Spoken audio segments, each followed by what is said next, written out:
Okay. That's odd. Is my microphone working?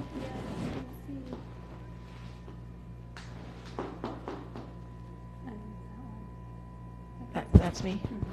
Okay. That's odd.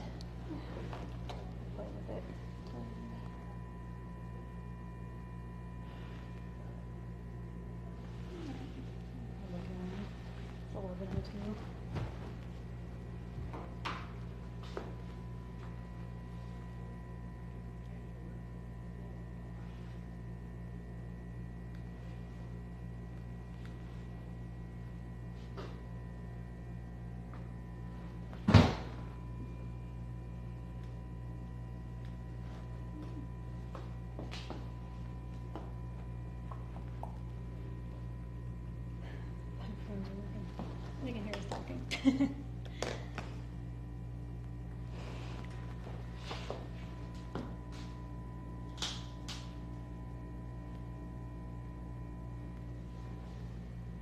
You ready? Hello, everyone. Let me get this little swoopy thing out of the way momentarily. Great to have you today. Betsy and I get to chatting and then we forget what time it is. So welcome. Well, we just finished our So Kansas event, the first one of the year, last week, and it was very successful. We take 10 people for this event, and we had people from all over the country. Some had been here, a few had not, so we had some nice new people. And I just want to remind you that Alex took pictures of everyone who wore something sewing workshop pattern, including me, of course, unfortunately. And so anyway, those have been posted days 1, 2, and 3 on Instagram. So I hope you check that out. It's always inspirational to see what other people are making. And I want you to follow us on Instagram if you don't already. I have something new to show you. I have this new task light. I don't know, getting blind, I guess. Is that a product of being old, or my glasses need to be cleaned or something? But I need good light now to sew and work. Paint, sew, everything. So I have this new lamp, and I wanted to tell you about it because it is phenomenal. So you can see I'm moving it around from this very heavy base, and it has a movement here and also up here. And this curve design is pretty cool because that gives you the ability to spread the light over a large surface, like an entire work surface, or there's a setting on it where you can really get it concentrated on your work. So it turns on by touching this little ring, and then there's a knob on the top that adjusts the color, so you can have warm tones, cool tones, bright, not as bright.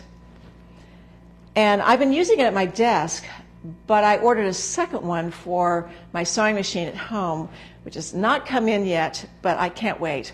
This particular curved feature comes in a couple of colors. This is always white, but this can be in silver or gold or a beautiful blue. And so the name of this light is called BenQ. And it's an e-reading lamp. Now you can go to the BenQ website and learn more about this lamp, and you can order it through that website. You can also get it on Amazon and some other places as well. So I encourage you to check this out. I've been using a particular task light for years, which has failed me recently. It's just not a broad enough light. I can't get it where I want it, and it seems to have, I don't know, it's worn out, I guess.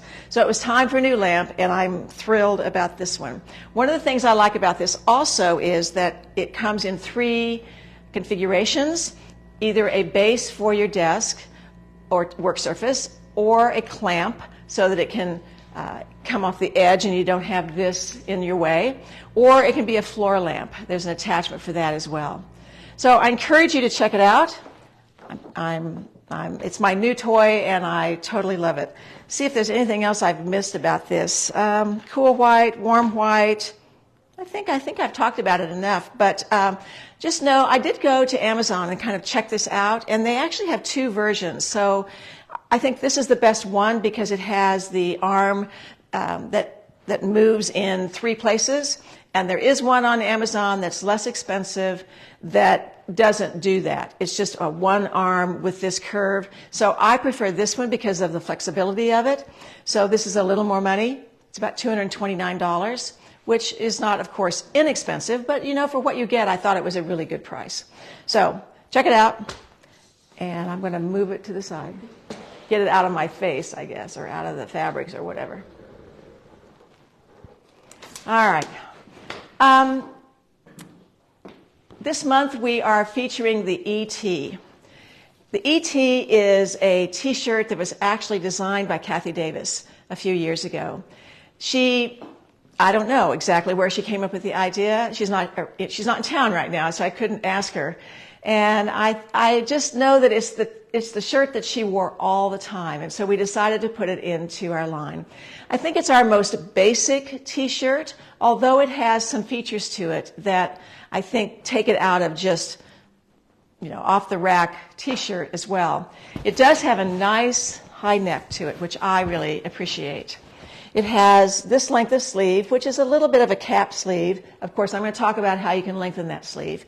But what I love about it is I'm a very straight up and down person. I have no definition to my waist. But this shape gives me some shape. And while some people question this little flare at the bottom, I happen to think that's one of its best features. So don't try to sew that out or take it out necessarily, but that curved shape is really flattering.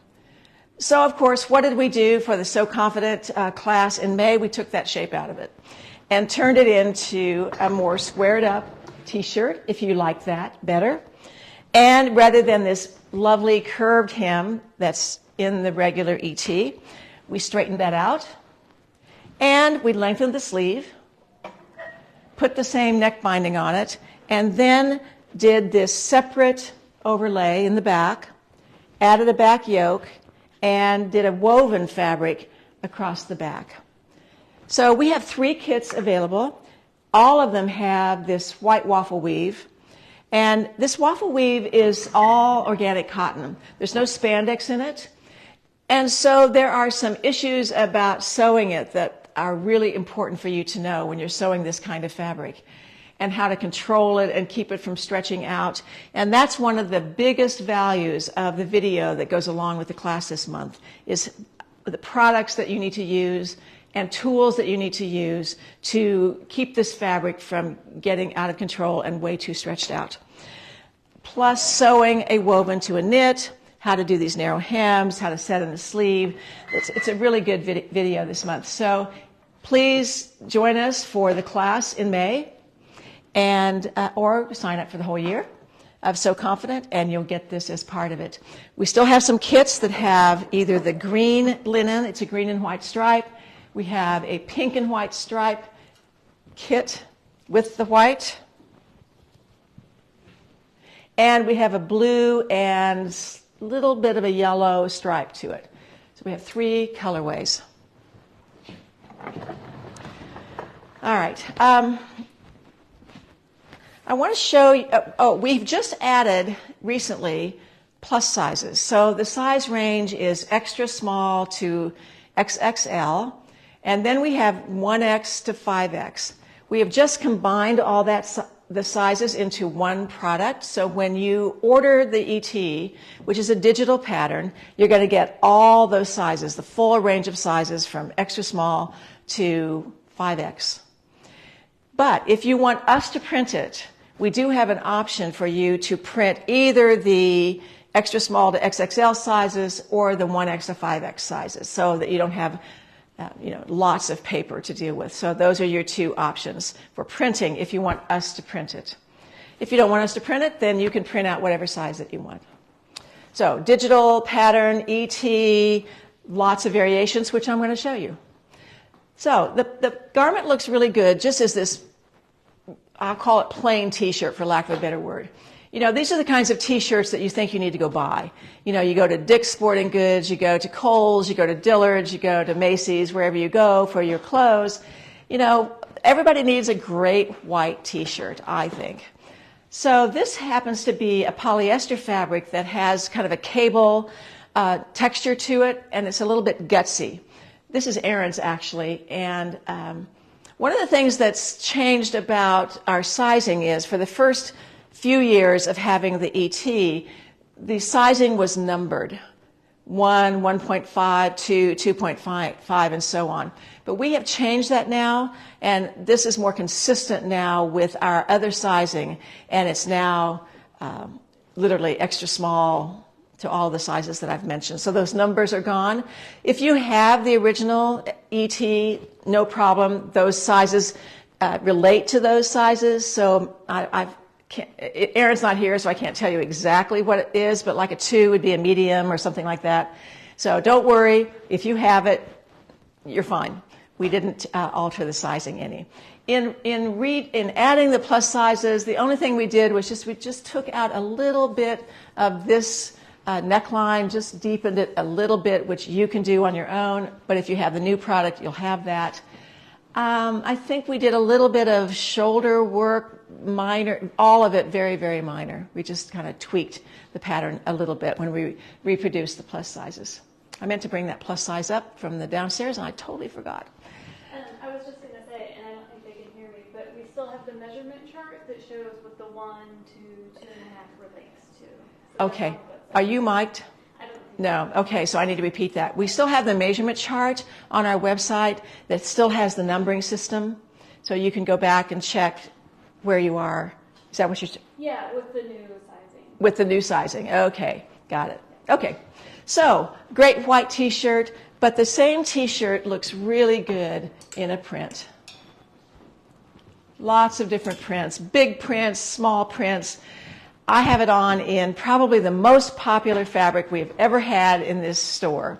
And we call it the Cubist print. Kind of reminds us of Picasso and his line drawing. Very popular. It's cotton and spandex, as is this one as well. And, I have worn this t-shirt for a few years, washed it, washes beautifully. It is a jersey, so there's some curl to it when you're sewing it, but if you follow some of the instructions that we have in so many of our tutorials, plus my Sewing Knits from Fit to Fashion book talks about how to control the curl of a jersey and so forth. Interlocks don't curl, jerseys curl, so jerseys tend to be, can be a little bit more prickly to sew than interlocks and all of that. So anyway, the eTee looks great in a solid, looks great in a print.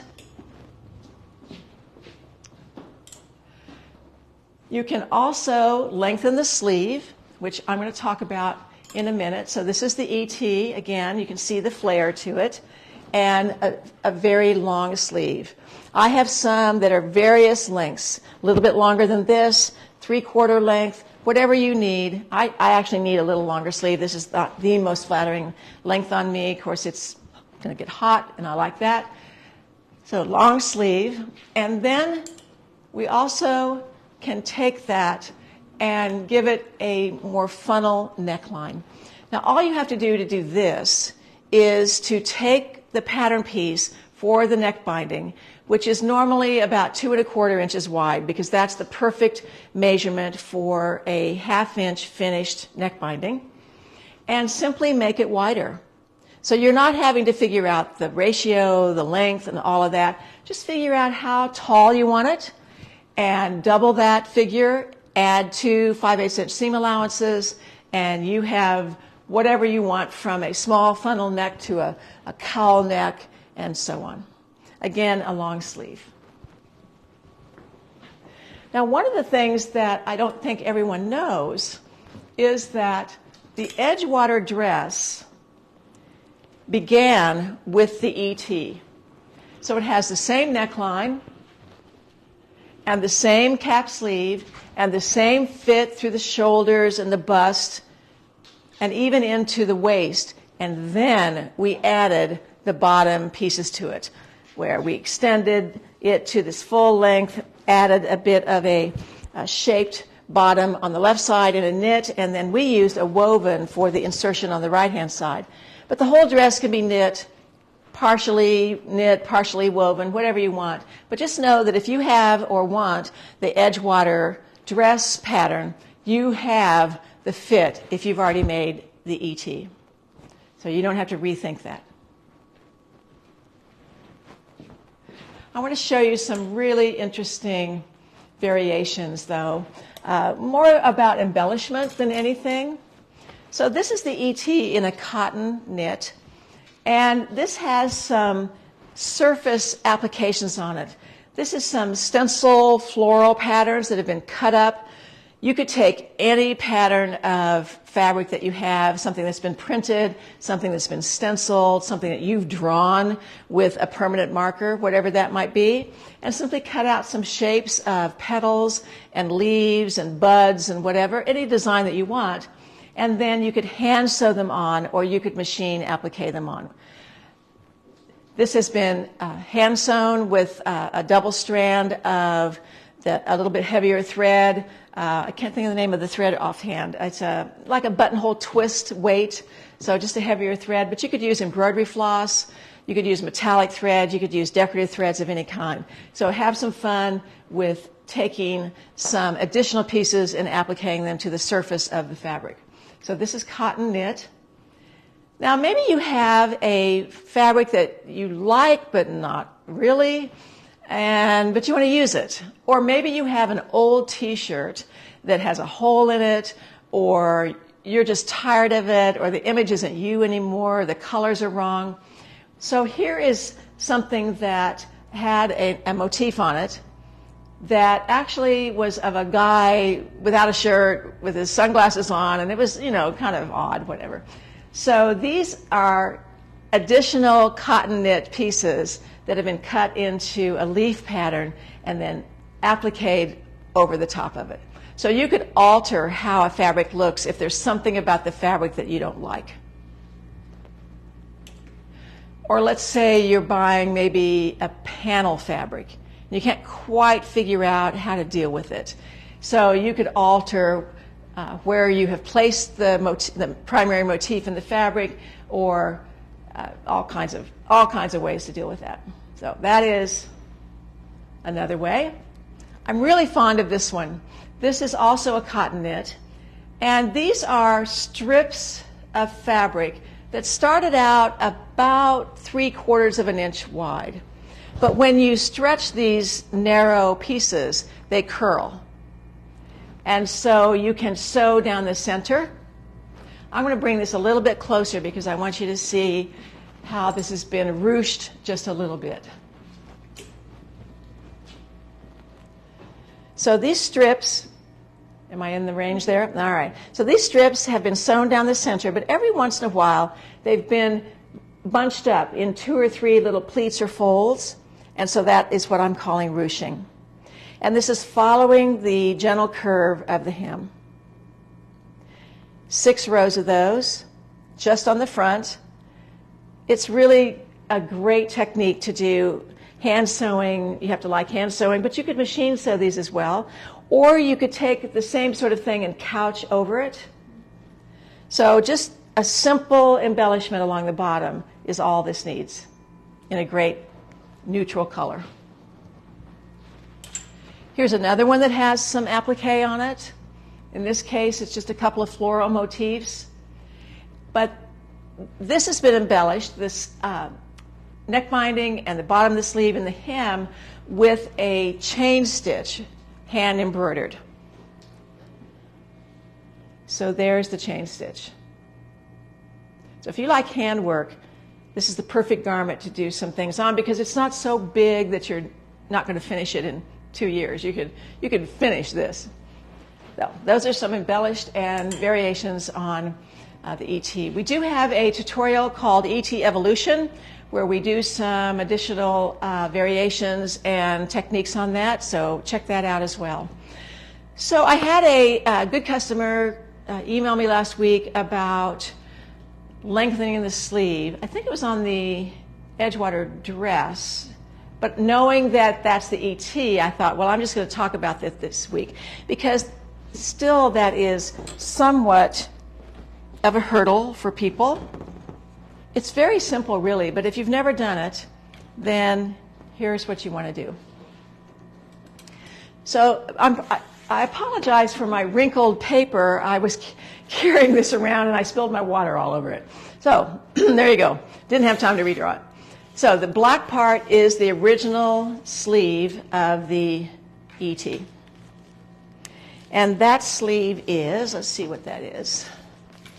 You always want to measure the finished length, and that's from the dot at the sleeve cap to the hem fold line, and that's about 5 3/4 inches. That's about as short as I want. And a lot of us who are a little bit older and the arms aren't what they used to be, want it a little bit longer. So this is what you're going to do. The sleeve on the eTee that we're working with in May is actually 10 inches, which I like. We actually shortened it from an original 12 inches, but you don't want something that falls right in the bend of your arm, you know, slightly above or slightly below. So I chose here a figure of 9.5 inches. So we're going to deal with the red lines for now. Now, how did I decide that? Well, I literally went to the mirror, put that tape measure up to my shoulder, and looked in the mirror and determined how long I wanted it. I also wanted to know what kind of circumference I wanted. And so I have a tape measure here that has a little D-ring that's placed at the 1 inch mark. And so I've wrapped that through that D-ring and taped it. And then I want to go through there and form a loop. And then put that, this is the only way you can really do this on your own. So 13 inches or so seems to be a pretty good circumference for a length right there. But remember, I have this D-ring on the 1 inch mark, so you have to add 1 inch when you're measuring. But I also decided that the circumference of this original sleeve would also work for something just a little bit longer. So I just created vertical lines straight down from the original hemline and left this original circumference is 13 inches, and so I duplicated that for a length of sleeve that's 9.5 inches. So I left it at 13 inches. That made it super easy. Now, that's an easy way to do it where you're just coming straight down. Normally, I depend on the straight of grain line, which is the center of the sleeve, and I would measure over 6.5 inches each way, plus add a couple of seam allowances. But because I did this, I didn't really have to worry about that. But of course, I do have to add my 5/8 inch hem allowance, and I also have to add those little angled lines to create the profile that will fit that shape of the sleeve as you are going down, or turning this hem up.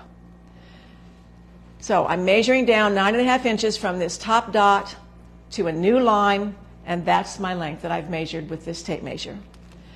So let's say you want something a little bit longer, but I don't want it that wide. I think that the longer you get for a traditional sleeve, the sleeve should begin to taper. I think it's more flattering when it lands tapered at your 3/4 length or even at your wrist. So I, again, took this tape measure, measured down, and decided that 16 inches would be a nice spring, fall length, not dead summer for me at least. So this time I did extend the straighted grain line, and I measured 16 inches and marked a point and drew a line parallel to the original bottom of the sleeve. Then I did have to add 5/8 inch to one side, 5/8 of an inch to the other side to get the cut line, because I'm working with finished measurements when I'm doing this 9.5 and my 16 inches. So then I took my tape measure again and put it around my wrist and decided that 10 inches was about what I wanted. I could have gone 9, could have gone 8 if you want something. Oh, I'm sorry, I'm up here, aren't I? There you go. 10 inches. So this is my 10 inches across here. That means it'll kind of hug that without being tight. I don't want it really tight. You don't want it super floppy. But you're in charge of that. Or if you have a shirt in your closet, you can measure that, long sleeve or whatever length you want. Sometimes that's just a lot easier than standing in the mirror and trying to get your trifocals to read that number at the bottom of your arm. All right, but this time, so I'm 16 inches from here to here, plus my 5/8, 10 inches across, and 5/8 and 5/8. So now I've drawn a new green line that's coming from the original underarm point, and I'm straight down to that new marking, and that's my cut line. You could take a hip curve and curve that a little bit, not much. I don't think on a t-shirt it's all that necessary, but if you want a slightly more graceful shape to your sleeve, you can certainly shape that not more than 1/4 of an inch or 3/8 of an inch or something like that. So that is lengthening your sleeve, and hopefully that will help Valerie, my friend Valerie, do that on her Edgewater dress. All right. Any questions that we need to deal with now, or should we go on? Let me see. And I've plugged in my microphone, so maybe people can hear me. If they've already purchased the eTee and have it in their account, will it now be the updated version? Yes. It will now be the updated version. If you have purchased the eTee prior to what I've been saying here today, the eTee in your account will be the updated version. Can you explain how to applique onto knit? Can I explain how to applique onto knit?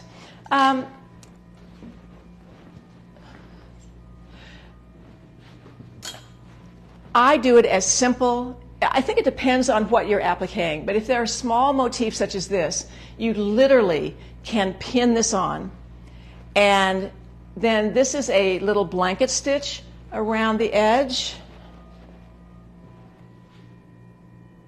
or you can use a running stitch, like a little sashiko running stitch, inside of the edge.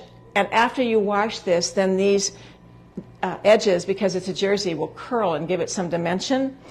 Also, you can leave the tails or you can hide the tails. I think it's whatever look you want. This is a little more refined, a little more casual. If you're using something large, a large motif, and it's bubbling in the middle, maybe it's a big flower and you're appliquing around the edge, I would suggest maybe using some heat and bond to actually bond it to the knit. I don't always love that look, but I've done it when I've had big motifs.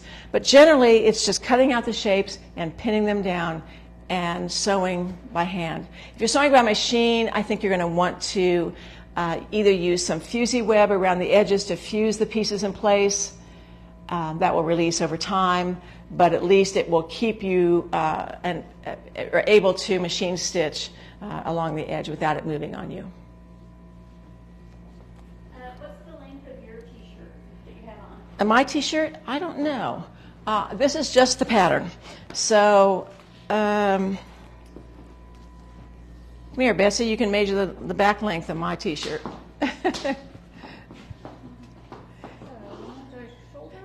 I would go from the center back.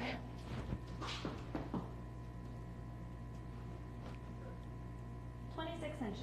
26 inches, and this is just like the pattern. Nothing has been done to this t-shirt. Now, I wear my t-shirts with a little more ease than some people. I have about 4 inches of ease in this, so I can pinch an inch, I call it. An inch and an inch and an inch and an inch, that's about 4 inches. That's probably bigger than some people wear, but 2 inches on a t-shirt is more normal, but I'm a person who likes things a little bit on the large side. What size are you wearing? I don't remember, but I bet it's a 2 or a medium. Whatever that is. Yeah, I can wear a medium. There's 2 inches of grade between our sizes, so obviously I could wear a small, and I have some smalls. I think you have to think about your fabric. A cotton knit is not the stretchiest knit in the world, and so I might want to choose my slightly larger size for that fabric. But if I were making it in something very slinky and very stretchy and drapey and all of that, I would probably go down a size. So you have to think about your fabric. If I'm making it in ponte or a heavier knit that doesn't stretch much, you for sure want to make that larger size. But measure your pattern first and see how much ease there is. Measure and compare that to your bust measurement, and then you'll know 2 to 4 inches is the range of ease. Okay. That's it for now? Okay. All right. So what I did was I wanted to talk about different kinds of fabric than just solid, plain jerseys, because we talk about that all the time. But there are really interesting fabrics out there now. One of the things that I have in this book is an entire chapter on fabric and the technical aspects of fabric. What are jerseys? What are interlocks? Internets? Whoa. Sweater knits, stretch terries, French terries. I tell this story a lot, but in the old days when I had a fabric store called Threadwear, this is 40 years ago, we had one kind of knit in our store, and it was a red interlock. That's all we hardly ever sewed with knits. And now an explosion of knits, from laces, open weave things, to tissue weight, to sweater knits, to bulky cable knits, it's amazing. And so all of these terms can be used for different fibers. So let's go through the wall. So this one is interesting in a lot of ways. First of all, I think this would be an interesting fabric to use on the cross grain. You have to check the stretch. This is a 4-way stretch, and the stretch is pretty equal.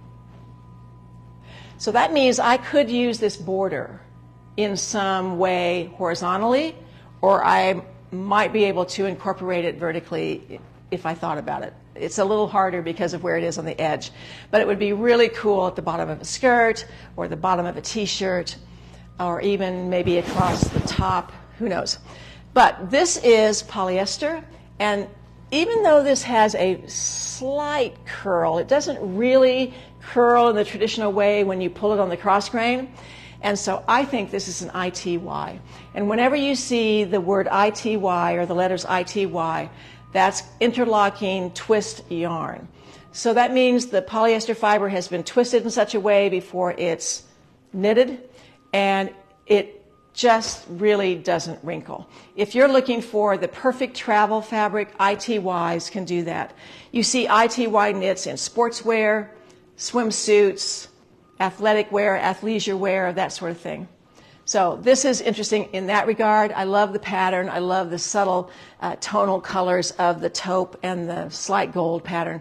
But this stripe is really useful. And of course, you can cut it off and not use it at all, but I happen to like it.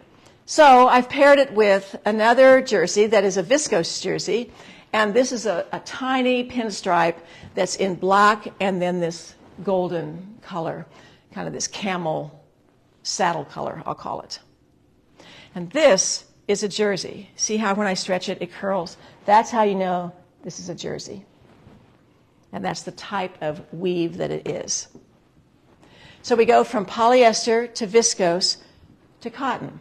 We see a lot more cotton than we used to, which I am happy about. I think it's a very comfortable fabric to wear, easy to care for. All of these fabrics you're going to want to pre-shrink, but particularly on these cottons. You're not going to get much shrinkage, if any, on the polyesters, maybe a little bit on the viscose. And just because something is rayon or viscose doesn't mean it doesn't wrinkle, because it does. So no wrinkle, a little bit of wrinkle on the cotton. This is a slightly narrower. This is only 49 inches wide. This is a cotton blend, so we don't exactly know what else is in there, but I think if I were to guess, it's cotton and spandex. This is a two-way stretch. There's not very much stretch on the vertical, and quite a bit of stretch, but not as much as something like this on the horizontal. So of course you always want the stretch to go around you. I've made that mistake where I've had a fabric and I love the motif in a certain direction, and I've made it with the stretch going up and down and not sideways, and then I can't move my arms. So yeah, beware. This is a mesh, and I always look for interesting meshes to use either by themselves or with something else. So this is polyester, I believe, probably, and it's printed. We don't know what it says, but it's probably French. It looks French. It looks French. So this was Alex's idea, actually, when we hung the wall yesterday. I've always loved this fabric. I've used this fabric in a number of ways for just trims and bands and neck bindings and so forth. And Rhonda Gaddy, who was on our trip in London, had a partial dress made with this fabric. It was fantastic. But I like this layered over this. So you get that slight tonal change underneath. Or you could make this and use this for sleeves or neck binding or a band or some trim on a garment. So either way, it's really hard to find these cool meshes, but there it is. There's one that's very interesting. All right, this is a quilted fabric. So this has a quilt-like embossed texture to it. And this is cotton and, it's polyester and spandex. Looks fantastic with this painterly, abstract, water color sort of brushstroke kind of motif, but the texture is what makes this interesting. So this has a little more body, somewhat like this one.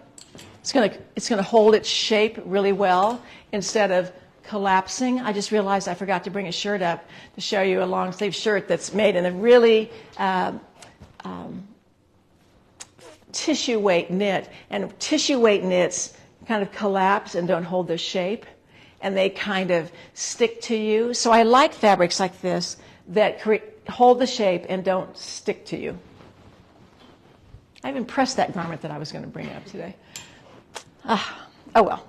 So you can see that we use stripes routinely for just extra little trims, particularly the neck binding. So this red, kind of a coral red and cream stripe, is one of those that can be used with so many things. I would like it with this. I like it with this. I'd even use it with this. Someone mentioned with the mesh. Why not? Absolutely. So the thing is, I like the stripes to be vertical. Doesn't have to be. The one that I was going to show you that I don't have up here, it was cut with the stripe going around, so you can choose a solid color or a single line to go around your neck. But I happen to like them on the vertical. So that means you have to buy a little bit more because you're going to cut it this way. So you need to order a yard, which is our minimum anyway. But you're going to need about 22 inches, 23 inches, 24 inches, depending on the circumference of the neck and the ratio that you're using. So a yard of that, you can use that on a lot of different things. Now this is brand new and something I've never seen.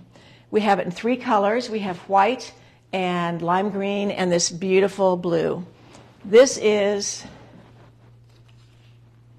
combed cotton, no spandex in it, but it has a very dramatic raised rib or raised texture to it. All right. So this again has body, and it's going to hold its shape and give you some interest. Now this is a panel fabric, And the panel is about a yard, as I recall. It may say it on the website. So it has this paisley section.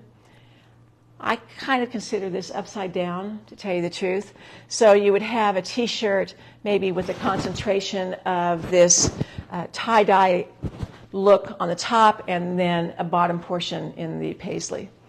And you could use it with the blue, or you could use it with this really beautiful yellow green. And this is viscose rayon knit, the classic rayon jersey. All right. Can you talk about the differences between the eTee and the swing tee? I can. The eTee, they're not the same garment.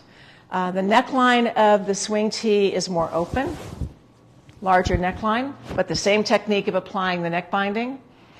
It has a narrower shoulder. If you are very narrow shouldered, you are likely not to have to narrow the shoulder of the swing tee. You might have to narrow the shoulder of the eTee. The sleeves are very similar. We have lengths all over our So Confident series, from series 7, from short to longer to 3/4 to long. And we also have a lot of tutorials built around making it into a dress, the swing tee into a dress, V-neck, pockets, all of that.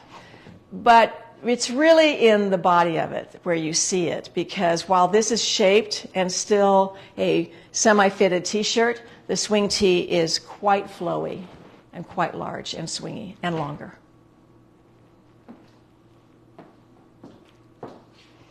So if someone buys the new eTee pattern, will the neck be lower than yours? Yes, by 1/4 inch. Yeah. Because you can see it on there. Yes, this is the new. Can you tell a difference here? I don't know. Not really. It's pretty subtle what we did. I wouldn't have done it, but and Kathy Davis wouldn't have done it either. But my youngsters here wanted it lowered, and so it's lowered. Can you show your book again? Okay. Sewing Knits from Fit to Finish. We carry it here. I think it's also on, I don't know, it's probably on Amazon. I don't really know. But all my techniques for about information about knits, how to do this neckline binding, how to set in a sleeve, all kinds of details. It's a technique book and a sort of encyclopedia as well. One of the things I haven't talked about is cover stitching. And I do a lot of cover stitching on my garments. For instance, on this eTee, I do it around the neck binding and, of course, hems of the sleeves. And I've gotten so used to doing this now that it's just kind of standard. So I have two things to tell you about. One is I have a Craftsy class called, I always forget the name of it, Serger and Cover Stitch, Fashion Details. But then a few months ago, we did a live Zoom class on cover stitching, and that was recorded, and that is now still available on our website. It's a recorded class, and it's called Cover Stitch Online Workshop. How creative was that? So creative. Do you use a narrow or a wide cover stitch? I use a narrow one. It's not to say I wouldn't use the wide one. It depends on the weight of the fabric, and most of the knits that I'm working with are just the right weight for narrow. I think it's a little more elegant, but that wide is there for a reason. And if I'm using a very bulky fabric and I'm having trouble with the cover stitch hanging onto the edge, I'll use that wider one. My machine also will do a 3-thread, 3 parallel lines in addition to a 2 parallel line. How do you modify the eTee if you use a non-stretch fabric? I wouldn't do that. I would just make another garment, another pattern. It's too hard. Make the Eureka. Yeah, I mean, you'd have to do some measuring. You would definitely go up a size or two, and you'd want more ease. You'd have to have a keyhole opening at the neck in order to get it over your head, or open up the neckline enough. That's rebuilding a pattern that to me wasn't intended to be in a woven. And there are other patterns that would just be as good. Would you make a dress from the eTee? I have. I've enjoyed it. Yes, absolutely. Betsy's made one. I'm sure that Samantha, our dress queen, has made one. You could easily, basically, you could take this, look at this Edgewater and know what's done, and forget that it's been pieced, and just create the shape that you want.